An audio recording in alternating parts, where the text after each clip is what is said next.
warahmatullahi wabarakatuh.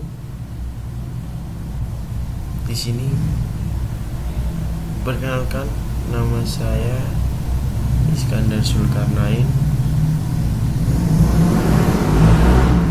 Di sini saya akan menjelaskan atau mempraktekkan cara merakit komputer menggunakan software IT Essential Virtual Desktop.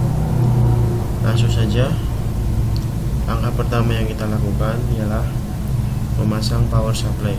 Kita klik power supply, kita arahkan seperti ini, dan ketika sudah pas kita pasang. Jangan lupa kita beri scoop untuk mengencangkan power supply-nya. Ketika power supply sudah terpasang, kita langsung pindah ke bagian motherboard. Motherboard adalah komponen paling utama dari komputer. Di motherboard terdapat komponen-komponen yaitu antara lain prosesor, RAM, heatsink, dan langkah pertama komponen yang kita pasang pada motherboard adalah prosesor. Kita klik prosesor atau CPU. Cara pemasangannya ialah seperti ini. Posisi tanda panah ini harus sesuai dengan posisi tanda di sini, dan ini lubang-lubang ini harus sesuai dengan posisi seperti posisi di sini. Ketika posisi sudah pas, kita pasang dan kita tutup prosesor, kita kunci. Prosesor di sini berfungsi sebagai otak atau otak dari komputer. Prosesor memiliki fungsi penghubung antara perangkat lunak dan perangkat keras. Dia adalah otak dari komputer. Jika tidak ada prosesor, komputer tidak akan bisa hidup, karena dia adalah otak dari semua komponen-komponen yang terpasang di dalam komputer. Selanjutnya kita beri pasta atau terminal compound. Setelah sudah ditaruh di atas prosesor, kita pasang heatsink. Heatsink di sini berfungsi sebagai penghantar panas dari prosesor dan juga sebagai pendingin temperatur dari prosesornya sendiri. Kita klik ini area yang di sini. Ya, heatsink sudah terpasang. Jangan lupa pasang kabel power untuk menghidupkan heatsinknya. Kita pasang seperti ini. Ketika sudah pas, kita pasang. Heatsink sudah, prosesor sudah. Yang terakhir adalah RAM. Posisi RAM seperti ini, karena posisi lubang di sini harus sesuai dengan posisi yang ada di area ini. Jika sudah pas, kita pasang, kita kunci. RAM sudah, kita pasang RAM satunya. Posisi yang satunya juga sama kayak seperti yang tadi. Di ini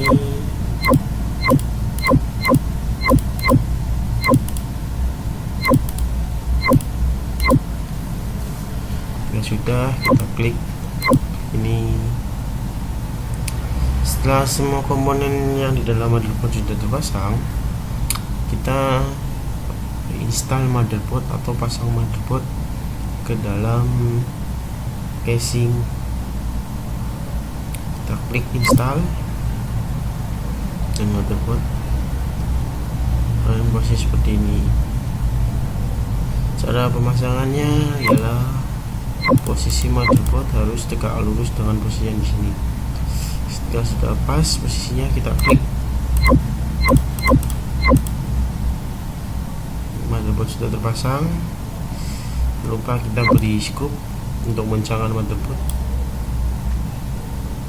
dan motherboard sudah. Kita berpindah ke adapter card.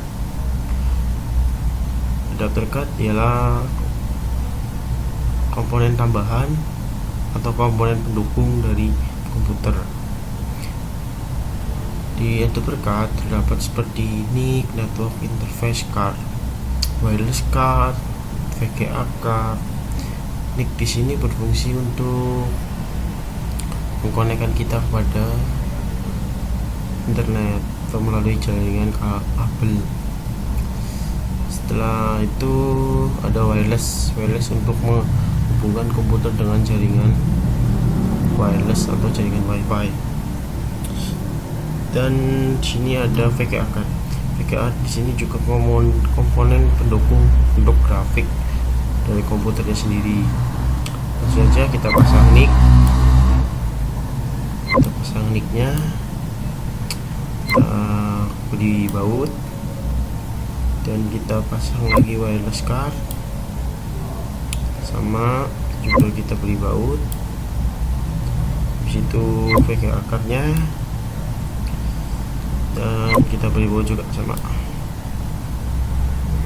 Dan adapter card sudah terpasang. Sekarang pindah ke internal drives. Di internal drive terdapat komponen atau hardware bernama hard disk atau storage. Hard disk di sini berfungsi untuk menyimpan baik OS, data, aplikasi, dan file-file lainnya. Cara pemasangan hard disk adalah kita klik sini. Posisi hard disk harus seperti ini, harus piringannya harus menghadap ke atas. Karena jika piringannya menghadap ke bawah seperti ini, piringan hard disk akan mengalami bad sector dan yang paling fatal ialah mati. Maka dari itu posisinya harus tegak lurus seperti ini. Setelah posisi tegak lurus seperti ini, kita pasang. Setelah sudah, kita beri skrup atau baut.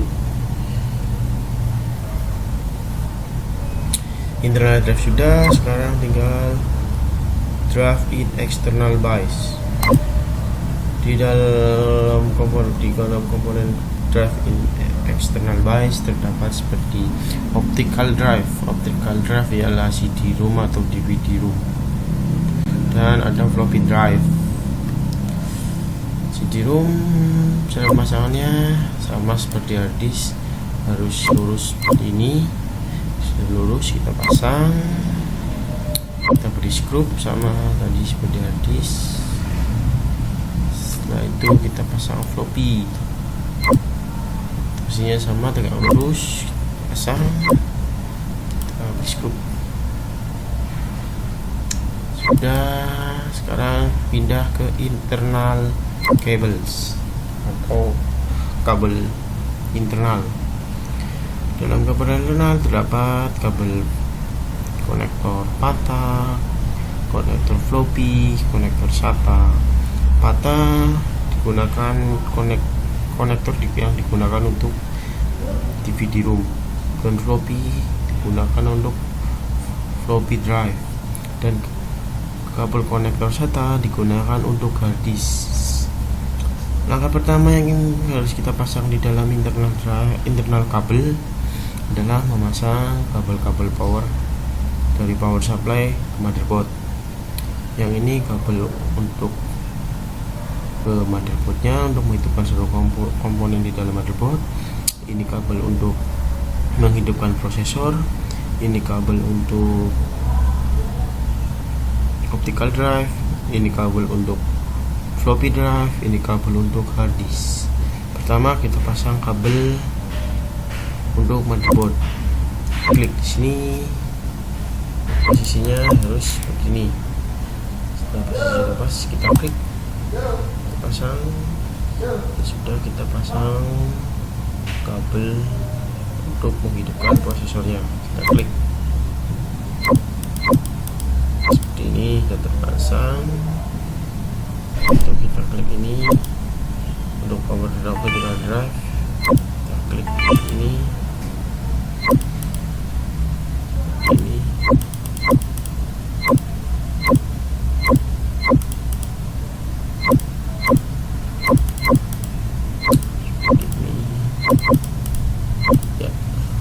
Sudah terpasang. sekarang tinggal hard disk, tidak seperti itu. Sekarang kita pasang konektor untuk CD-ROM atau DVD-ROM atau optical drive. Sekarang posisinya harus sesuai dengan nol, dan dengan posisi seperti ini kita pasang. Kita pasang di sebelah sini, sama posisinya harus seperti ini.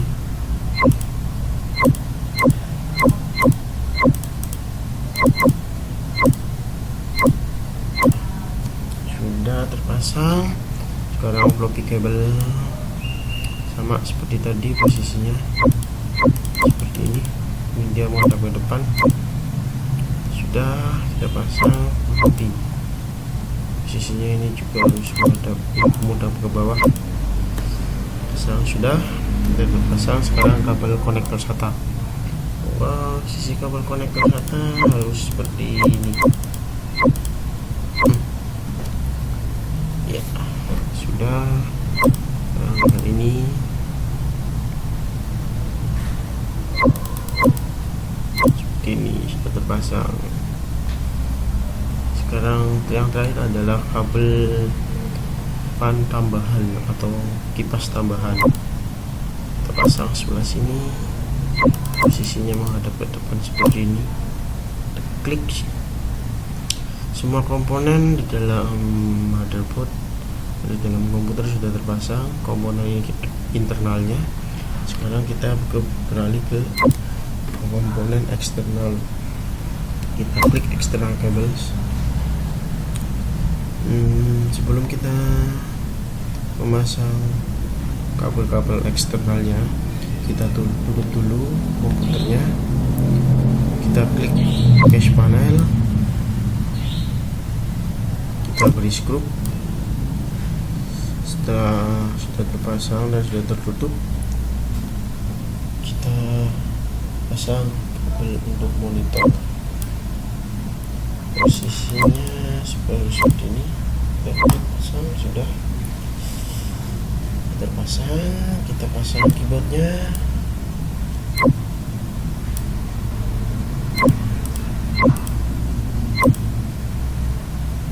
Kita pasang mouse.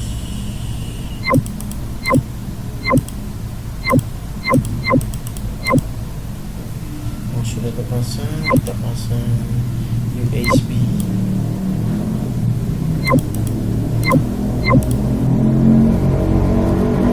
Kita pasang Ethernet atau LAN kabel. Dan sudah terpasang, kita pasang wireless antena. Setelah wireless antena, yang terakhir adalah kita memasang kabel power untuk power supply. Posisinya harus seperti ini karena harus menyesuaikan dengan pin 3 pin yang di sini. Ketika sudah pas dan sesuai, kita pasang, dan komputer pun sudah selesai. Komponennya sudah terpasang dan komputernya sudah hidup. Sekian, terima kasih telah menyaksikan video cara merakit komputer menggunakan aplikasi Cisco IT Essential Virtual Desktop. Sekian dari saya. Wassalamualaikum warahmatullahi wabarakatuh.